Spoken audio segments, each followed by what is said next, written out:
لوگوں میں ہے، تو کیا اس کا بھی کہیں نہ کہیں سے جو رعایت ہے خاص کر حقوق کے سلسلے سے، یعنی ایک دوسرے سے نفرت، ایک دوسرے سے جلن، ایک دوسرے سے حسد، تو کیا اس کا بھی اثر پڑ رہا ہے یا اور کچھ وجوہات ہیں، یعنی وجوہات ہیں کہ اصل حقوق میں کے اگر سلسلے واقعاً سے؟ دنیا کا جی سسٹم و نظام دیکھیں، انسان کے کاموں کا اثر ہوتا ہے، جی، یعنی یہ واقعاً آج چونکہ بعض چیزوں کی طرف انسان یہ سوسائٹی میں زیادہ دیکھنے کو ہاں مل مثلا رہا اولاً ہے۔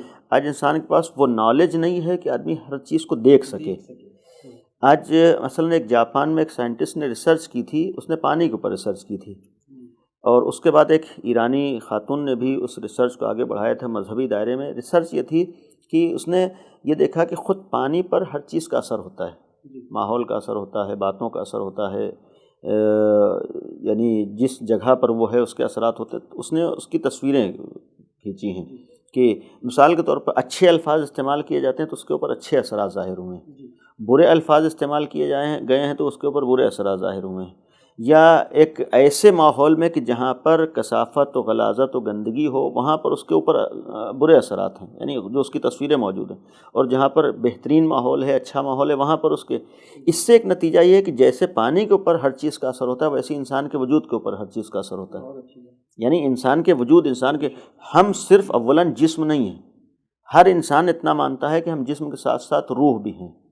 جب ہم جسم کے ساتھ روح ہیں، اس سے کوئی انکار نہیں کر سکتا، ہم اگر زندہ ہیں، حیات ہے، اسی وقت تک حیات ہے جب تک ہمارے اندر روح پائی جا رہی ہے، تو اس کا مطلب روح بھی ایک چیز ہے، جب روح ایک چیز ہے تو اس کے اوپر بھی اثرات ہوتے ہیں۔ تو یہ جو آپ نے حقوق کی بات کی ہے یا انسان کے کردار و کیریکٹر کی بات کی ہے، انسان کے عمل، انسان کا کردار کیریکٹر، انسان کے حقوق کا خیال کرنا، حقوق کی پابندی کرنا، اس کا اثر انسان کی زندگی میں پڑتا ہے، کبھی پرسنل زندگی میں پڑتا ہے، کسی سماجی زندگی میں پڑتا ہے، لیکن یقیناً اثرات ہوتے ہیں۔ دنیا اس ایسے نظام کا نام ہے کہ جہاں پر ایک چیز کا اثر دوسری چیز پر پڑتا ہے، اور اسی میں انسان کے کاموں کا اثر بھی پڑتا ہے۔ اچھے کام کرے گا تو اس کے اچھے اثرات اس کی زندگی میں آتے ہیں۔ اس وقت نہیں ہے کہ اس سلسلے میں ہم دلیلوں میں روایات و آیات، لیکن روایات و آیات موجود ہیں کہ مثلاً اگر انسان اچھے کام کرے گا تو اس کے اچھے اثرات اس کی زندگی میں آتے ہیں، انسان اگر برے کام کرے گا تو اس کے برے اثرات انسان کی زندگی میں آئیں گے۔ اب اگر حقوق کی بات کریں، ہم حقوق کا خیال کریں تو اس کے اچھے اثرات ہماری زندگی میں ہیں، اور اگر ہم برے کام کر رہے ہیں تو اس کے یعنی حقوق کا خیال نہیں کریں تو اس کے اثرات ہماری زندگی میں۔ اب جیسے آپ نے کہا کہ مثلاً ایک آدمی ظلم کر رہا ہے، ایک آدمی دوسروں کے ساتھ ناانصافی کر رہا ہے، ایک آدمی دوسروں کو پریشان کر رہا ہے، تو یہ آدمی کی بھول ہوتی ہے کہ ہم دوسرے کو پریشان کر رہے ہیں۔ نہیں، انسان دوسرے کو پریشان کم کر رہا ہے، خود اپنے کو نقصان زیادہ پہنچا رہا ہے۔ وجہ کیا ہے کہ کیسے اس کو نہیں معلوم ہے، وہ نگاہیں اس کے پاس نہیں ہے، وہ صلاحیت اس کے پاس نہیں کہ اس حقیقت تک پہنچ سکے، وہ انسان کے پاس علم نہیں ہے کہ جس کی وجہ سے ان چیزوں تک پہنچ سکے۔ یہ خود آج ریسرچ اس بات کی دلیل ہے کہ یہ چیزیں پائی جاتی ہیں، لیکن جب ہماری صلاحیت وہاں تک پہنچے گی تب ہم ان چیزوں کو سمجھ پائیں گے۔ لیکن اتنا کنفرم ہے، اتنا مسلم ہے کہ انسان دوسروں کے ساتھ برا کر کے دوسروں کو نقصان کم پہنچاتا ہے، اپنا نقصان زیادہ کرتا ہے، یعنی اپنے کو نقصان زیادہ پہنچاتا ہے۔ لہذا ہمارے ہاں بعض روایات بھی اس طرح کی ہیں اسی حقوق کے حوالے سے کہ مثلاً اگر ہم دوسروں کے حقوق کو پامال کر رہے ہیں، دوسروں کے ساتھ ناانصافیاں کر رہے ہیں، تو گویا ہم اپنے نامہ اعمال میں برائیاں لکھوا رہے ہیں اور اپنی اچھائیوں کو ختم کر رہے ہیں۔ یہ باقاعدہ ایک روایت ہے، مفہوم ہے کہ مثلاً ہم دوسروں کے حقوق کو پامال کریں، دوسروں کے ساتھ ناانصافیاں کریں، دوسروں کے ساتھ ظلم کر رہے ہیں، دوسروں کے ساتھ غلط برتاؤ کریں۔ اس کی میں مثال عرض کر دوں، مثلاً آج کے زمانے میں ایک چیز عام ہے، یہ بھی حقوق میں آتا ہے، دوسروں کی عزت و آبرو کا خیال کرنا۔ یہ بہت اہم چیز ہے، دوسروں کی عزت و آبرو یہ بھی ایک حق ہے، جیسے اس کا مال کا حق ہے، جیسے اس کی جان کا حق ہے، اسی طریقے سے اس کی عزت و آبرو کا حق ہے۔ اور بالخصوص ایک مومن اور ایک مسلمان کے تین چیزوں کی ویلیو بہت زیادہ ہے، سب سے پہلے جان، دوسرے مال، تیسرے عزت و آبرو۔ کسی بھی مومن کو حق نہیں ہے کہ دوسرے مومن کی جان، مال، عزت و آبرو پر آنچ آئے، صرف خود نہیں ہے بلکہ خود ذریعہ بھی نہ بنے، حتیٰ ذریعہ نہ بنے، اگر اس کے ہوتے ہوئے کسی مومن کی جان، مال، عزت و آبرو پر آنچ آ رہی تو اس کی ذمہ داری ہے کہ دفاع کرے، یعنی خود بھی نہ تو اس کی عزت کو نقصان پہنچا سکتا ہے، نہ آبرو کو نقصان پہنچا سکتا ہے، نہ جان و مال کو نقصان پہنچا سکتا ہے، اور پھر اس کا فریضہ ہے کہ اگر اس کے ہوتے ہوئے کسی کو نقصان پہنچ رہا ہے تو جہاں تک روک سکتا ہے روکے، جہاں تک رکاوٹ بن سکتا ہے رکاوٹ بنے۔ آج کے زمانے میں سوشل میڈیا کے ہوتے ہوئے کتنی ایسی باتیں ہوتی ہیں کہ جس کی نہ کوئی سند ہے، نہ کوئی ثابت ہے، ہم دوسروں کے لیے عام کرتے ہیں، یہ بھی ہم حق کو پامال کر رہے ہیں، یہ بھی حقوق کی پامالی ہے۔ آج غیبت صرف یہ نہیں ہے کہ ہم آمنے سامنے غیبت کریں. یہ جو کام آج سوشل میڈیا پہ مسلسل واٹس ایپ پہ ہیں، فیس بک پہ ہیں، یا مختلف اس طریقے کی چیزوں پر دوسروں کے بارے میں جو ہم گفتگو کر رہے ہیں، یہ بھی ایک غیبت میں جا رہا ہے، یہ بھی جھوٹ ہو رہا ہے بہت حد تک، یہ بھی الزام و تراشی و تہمتیں ہو رہی ہیں، یہ بھی ہم دوسروں کے حقوق کو پامال کر رہے ہیں. ہم نے کسی کے بارے میں کوئی بات کہی ہے، اگر ذرہ برابر اس کی عزت و آبرو پر آنچ آئی تو ہم اس کے ذمہ دار ہیں، ہمیں اس کی بارگاہ خداوندی میں جواب دینا ہے. آج آدمی، بعض لوگ یہ کہتے ہیں بھائی ہم نے نہیں کیا ہے، ہم تک تو آیا تھا، ہم نے صرف فارورڈ کر دیا. نہیں، اگر ہم نے فارورڈ کیا ہے تو ہم خود ذمہ دار ہیں. اگر یہی ہر آدمی طے کر لے کہ ہم دوسروں کی باتوں کو عام نہیں کریں گے تو آج بہت سی باتیں خود بخود ختم ہو جائیں. کرتا ایک ہے، آج یہ جو پھیل رہی ہے، پھیلانے والے ہزاروں ہوتے ہیں. تو جو جرم وہ غلط کام کرنے والا ہے، اس جرم میں وہ لوگ بھی برابر کے شریک ہوتے ہیں جو اس چیزوں کو عام کرتے ہیں. آج ہم لوگ کتنے لوگوں کی باتوں کو عام کر دیتے ہیں. حتیٰ ہمیں یہ بھی حق نہیں ہے کہ جو برائیاں ہیں ان برائیوں کو بھی عام کریں. اشاعہ فحشہ بھی اسلام میں جائز نہیں ہے.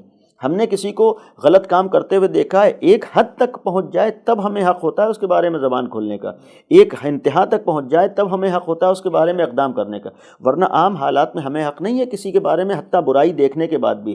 بعض لوگ کہتے ہیں ہم نے کوئی غلط کام تو کہیں نہیں، جو بات تھی وہی پہنچایا ہے. بھائی یہی تو ہمارے لیے منع ہے. عیب چھپانے کا مطلب کیا ہوتا ہے؟ یعنی جو عیب پوشی ہمارے ہاں ضروری ہے، عیب پوشی کا مطلب کیا ہے؟ ایک برائی ہے اس کو چھپائیے. اسلام میں نہیں کہا ہے کہ جو برائی نہیں ہے اس کو چھپاؤ، اسلام نے یہی تو کہا ہے کہ جو برائی ہے اسے چھپاؤ. اللہ ستار العیوب ہے.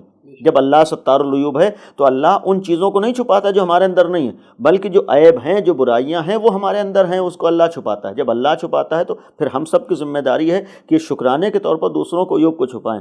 آج اگر یہی ہر آدمی طے کر لے کہ ہم دوسروں کے حقوق کا خیال کریں گے اور دوسروں کو عیوب کو عام نہیں ہونے دیں گے، دوسروں کو عیوب کو چھپائیں گے، آج بہت سی سماج میں برائیاں خود بخود ختم ہو جائیں. سماج میں برائیوں کے پھیلنے کی ایک بہت بڑی وجہ یہ ہے کہ ہر ایک ان سب چیزوں میں بڑے شوق سے باتوں کو عام کرنے پر لگا ہوا ہے. اس طرح کی باتوں کو عام کر رہے ہیں، اس طریقے کی باتوں کو پھیلا رہے ہیں. اور اگر ہم پھیلا رہے ہیں، یہاں پر ایک چیز قابل غور ہے، بالفرض ایک آدمی کے اندر کوئی عیب تھا، برائی تھی، ہم نے اسے پھیلا دیا، اس کی برائی کو لوگوں تک پہنچا دیا. کیا یہ گارنٹی ہے کہ وہ شخص کبھی توبہ استغفار نہیں کرے گا؟ کیا یہ گارنٹی ہے کہ توبہ استغفار کے بعد اللہ معاف نہیں کرے گا؟ ہو سکتا ہے کبھی اسے توفیق ہوئی ہو. ہماری نظر میں اگر بالفرض کسی کا عیب و برائی ہے اور اگر اس نے توبہ استغفار کر لیا اور اللہ نے معاف کر دیا، اللہ کی بارگاہ میں تو وہ اپنے توبہ و معافی کے بعد پاک و صاف ہو. اور یہ جو ہم نے پھیلایا تھا یہ کس کے ذمہ جائے گا؟ یہ ہمارے ذمہ جائے گا. اسی لیے اس طریقے کی باتوں کے سلسلے میں ایک عالم کا بہترین جملہ ہے، جو لوگ اس طریقے کام کرتے ہیں، چاہے غیبت ہو، چاہے دوسروں کے سلسلے میں الزام تراشی ہو، تہمت ہو، دوسروں کی باتوں کو عام کرنا ہو، یہ کام کر کے انسان خود اپنی انتہائی بیوقوفی کا ثبوت دیتا ہے. بہت اچھی بات. بیوقوفی کا ثبوت کیا دیتا ہے؟ اس بیوقوفی کا ثبوت اس لیے دیتا ہے کہ یہ کام کر کے انسان اس کو نقصان نہیں پہنچاتا ہے بلکہ اپنے کو نقصان پہنچاتا ہے. یعنی اس طریقے کا کام کر کے، دوسروں کی عزت و آبرو سے کھیل کر، دوسروں کی برائیوں کو عام کر کے، دوسروں کی باتوں کو عام کر کے، دوسروں کے سلسلے میں میسج کو فارورڈ کر کے، یہ ہم یہ کہیں کہ یعنی آج دوسروں کی باتوں کو عام کرنا، دوسروں کی باتوں، اچھی باتوں کو کوئی عام نہیں کرتا ہے. ہم نے ایک آپ کی اچھی بات سنی، ہم تک اگر پہنچی تو ہم جلدی اس کو کسی اور کے پاس بھیجنے پر تیار نہیں ہوتے. آپ کی ایک برائی ہم کو معلوم ہو جائے، ہم فوراً دوسروں تک پہنچا دیتے ہیں. بھائی ہم تک آئی تھی نہیں، اگر ہم تک آئی تھی تو ہمیں حق نہیں ہے کسی اور کو تک پہنچانے کا. یہ بھی شرعاً حکم ہے کہ ہمیں حق نہیں ہے کہ کسی کی برائی معلوم ہوئی ہے دوسرے تک پہنچائیں. لہذا جو بیوقوفی کی بات کی ہے، اگر ہم پہنچا رہے ہیں تو اس کا مطلب اپنے کو نقصان پہنچا رہے ہیں، جس کے لیے یہ کام کریں اس کو فائدہ پہنچا رہے ہیں. آپ سوال کریں کس طریقے؟ اس سلسلے میں ایک روایت ہے کہ اگر ہم دوسروں کی برائیوں کو پھیلاتے ہیں، دوسروں کی برائیوں کو عام کرتے ہیں، دوسروں کی غیبت کرتے ہیں، دوسروں پر الزام تراشی، تہمت، یا جو آج بازار گرم ہے، بہت سی جگہوں پر یہ ہو رہا ہے، یہ کر کے ہم نقصان اپنا یہ کر رہے ہیں کہ اپنے نامہ اعمال میں جو اچھائیاں ہیں، نیکیاں ہیں، وہ نامہ اعمال کی اچھائیاں اس کو فارورڈ کر رہے ہیں اور اس کی برائیاں اپنے نامہ اعمال میں لے کر آ رہے ہیں. ہم دیکھنے میں تو سامنے والے کی برائیاں عام کر کے اس کو ذلیل کرنا چاہ رہے ہیں، لیکن در حقیقت اپنے کو ہم نقصان پہنچا رہے ہیں، اپنے اچھائیاں اس کے نام کر رہے ہیں. تو اسی لیے کہا گیا ہے کہ یہ سب کام کر کے آدمی بیوقوفی کا ثبوت دیتا ہے. لہذا کوشش کریں کہ اس طریقے کی باریکیوں کی جانب ہم توجہ دیں. اپنے سماج میں ہم سب کی کوشش ہونا چاہیے بھائی ہم یہ طے کر لیں کہ ہم کسی کی برائی کو پھیلائیں گے نہیں، ہم کسی کی برائی، اگر یہی سب طے کر لیں آج بہت سی برائیاں خود بخود دفن ہو جائیں، ختم ہو جائیں. اور کم از کم یہ بھی سوچنا چاہیے کہ اس طریقے کے ماحول میں آج دنیا جب جڑ چکی ہے، ہم آپ کے سلسلے میں کہہ رہے ہیں، لیکن وہاں پر صرف ہم اور آپ نہیں اور ہمارا دوست نہیں ہے بلکہ غیر بھی ہے. اس غیر کو بھی موقع ملتا ہے اس طریقے کی چیزوں کو دوسری جگہوں تک لے جانے کا، دوسرے انداز سے پیش کرنے کا۔ ہم تو آپ سے اپنے کینہ اور اپنے دل کی بھڑاس نکال رہے ہیں، لیکن یہ بھول جا رہے ہیں کہ ہم اس کے ذریعے سے اپنے مذہب کے اوپر انگلی اٹھانے کا موقع دے رہے ہیں، ہم اپنے مذہب کو نقصان پہنچانے کے موقع فراہم کر رہے ہیں۔ یہ بھی آج ہو رہا ہے۔ آج ہمارے لیے اگر بات پہنچانا آسان ہو رہا ہے تو یہ نہ سوچیں کہ آپس ہی میں باتیں پھیل رہیں، بلکہ دوسروں تک بھی بات جا رہی ہے۔ جب دوسروں تک بات جا رہی ہے تو دوسرے شوق سے ہمارے مذہب کے خلاف ان چیزوں کو استعمال کرتا ہے۔ دیکھو یہی دین ہے، یہی مذہب ہے، یہی تعلیمات ہیں، یہ دین ہے۔ جب یہ دین ہے تو پھر ایسے دین سے لوگ دور ہوں گے یا قریب ہوں گے؟ ایسے دین سے اچھا میسج لیں گے یا برا میسج لیں گے؟ ایسے دین سے متاثر ہوں گے یا نفرت کریں گے؟ یہ نہیں ہو سکتا ہے۔ ہم اگر اپنے دین کو اچھا سمجھتے ہیں تو پھر عملاً ہم اچھا پیش کریں۔ عملاً پیش کرنے کا ایک راستہ یہ ہے کہ ہم دوسروں کے سلسلے میں بھی یہ طے کر لیں کہ ہم کو برائیوں کو پھیلانا نہیں ہے بلکہ برائیوں کو ختم کرنا ہے۔ ہم ستار العیوب کے ماننے والے ہیں، اللہ ستار العیوب ہے، تو پھر ہم بھی یہ طے کریں کہ وہ چیز ہمارے اندر بھی پائی جاتی ہے، ہم دوسروں کو عیوب کو عام نہ کریں۔ اب یہیں پر ایک روایت کے ضمن میں ایک جملہ ہے کہ جو لوگ آج کے زمانے میں یہ کام بڑے شوق سے کرتے ہیں کہ کسی کے بارے میں کوئی بات معلوم ہوئی فوراً ہم نے فارورڈ کر دی، یعنی اچھائیاں نہیں جی، کسی کی کوئی عیب، کسی کی کوئی کمی، یہیں پر قابل توجہ ہے کہ جو کام ہم بڑے شوق سے کر رہے ہیں، جو ہمیں اچھا لگ رہا ہے، ایسا آدمی اگر ایک لمحے کے لیے بیٹھ کر سوچے جو کام ہمیں اچھا لگ رہا ہے اور ہم کر رہے ہیں، یہی کام اگر ہمارا خدا ہمارے ساتھ کرے، یعنی ہم کو اگر کسی کے بارے میں کوئی بات معلوم ہوئی اور ہم چاہ رہے ہیں کہ یہ چیز پھیل جائے اور ہم پھیلا رہے ہیں، اگر یہی کام ہمارا خدا ہمارے ساتھ کر دے تو ہمارے بارے میں خدا کو کیا کیا معلوم ہے؟ یہ خود ایسے لوگوں کو بیٹھ کر سوچنا چاہیے۔ یعنی وہی چیزیں آج یہ اللہ کا احسان ہے کہ ہم سماج میں سر اٹھا کے جی رہے ہیں۔ اسی لیے ایک روایت کا مفہوم ہے، ظاہراً اس وقت ذہن میں نہیں کس امام کی، لیکن یہ ہے کہ اگر اللہ انسان کے جو ستار العیوب ہے، اگر انسان کے عیوب کو پردہ نہ ڈالے تو انسان سماج میں سر اٹھا کے رہ نہیں سکتا ہے۔ یہاں تک ہے کہ کوئی مسلمان اپنے قبرستان میں دفن کرنے پہ تیار نہیں ہوگا۔ یہ اللہ کا احسان و کرم، جب اللہ کا احسان و کرم ہے تو شکرانہ کم از کم یہ ہونا چاہیے کہ ہم دوسروں کے، اللہ کے بندوں کے برائیوں کو عام نہ ہونے دیں، پھیلائیں نہ۔ اس لیے کہ جس طریقے سے اسلام میں گناہ کرنا غلط ہے، اسی طریقے سے گناہوں کو پھیلانا بھی غلط ہے۔ اشاعہ فحشا یہ بھی جائز نہیں ہے اسلام میں۔ اشاعہ فحشا کا مطلب ہوتا ہے گناہوں کو عام کرنا، یعنی ہم گناہوں کو عام کریں، برائی بالفرض اگر گناہ ہے، ہاں ایک حد تک جب بات آ جائے، انتہا تک پہنچ جائے، وہ موارد ہیں، اس کو طے کرنا ہوتا ہے کہ جہاں پر ہمیں زبان کھولنے اجازت دی گئی ہے، لیکن وہ نوبتیں بہت کم آتی ہیں۔ وہ ایسے افراد ہوتے ہیں جن کے لیے نوبتیں آتی ہیں، مثلاً کی مثال یزید جیسے افراد ہوں، اب ان کے سلسلے میں ظاہر سی بات ہے کہ یہاں پر یہ نہیں ہے کہ اس کو عیوب پر پردہ ڈالے، وہ تو خود آشکار ہے، برائیوں کا مجموعہ بن چکا ہے، وہاں ایک معاملات الگ ہیں۔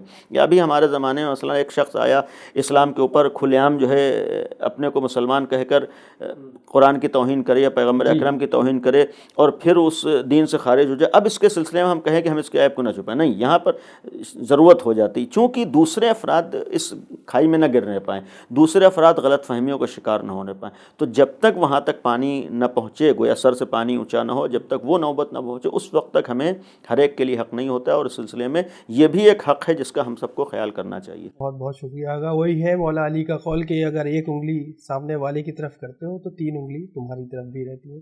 آغا وقت کی کمی ہے، انشاءاللہ پھر آپ سے ملاقات۔ تو ناظرین، بہترین موضوع پر بہترین گفتگو چل رہی ہے، مگر دامن وقت میں گنجائش نہیں ہے۔ امید کرتے ہیں آج کا ایپیسوڈ بھی آپ کے لیے فائدہ مند ثابت ہوا ہوگا، مولانا صاحب کے علمی جوابات سے آپ نے استفادہ کیا ہوگا۔ انشاءاللہ نیکسٹ ایپیسوڈ میں بھی ہم گفتگو کا سلسلہ آگے بڑھائیں گے کچھ اور اہم سوالوں کے ساتھ۔ پروگرام کا فیڈ بیک ہمیں ضرور دیے گا۔